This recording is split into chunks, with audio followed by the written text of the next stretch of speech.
Hello friends, ಇವತ್ತು ದೊಣ್ಣೆ ಬಿರಿಯಾನಿ ಮಾಡ್ತಾಯಿದ್ದೀವಿ. ಅದರದ್ದು ಮಸಾಲ ಐಟಮ್ಗೆ ಏನೇನು ಬೇಕಂತ ತೋರಿಸ್ತೀನಿ.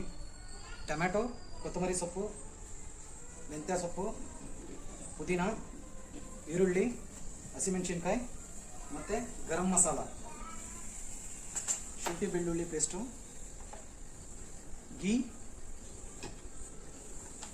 ಅಚ್ಚನ್ ಕರಡು ಮತ್ತು ಮಸಾಲ, ಚಿಲ್ಲಿ ಪೌಡರ್, ಧನಿಯಾ ಪೌಡರ್, ಗರಂ ಮಸಾಲ, ಹಲ್ದಿ ಪೌಡರ್ ಮತ್ತು 1.5 kg ಚಿಕನ್ ತೊಗೊಂಡಿದ್ದೀನಿ ಮತ್ತು 1.5 kg ರೈಸ್ ತೊಗೊಂಡಿದ್ದೀನಿ.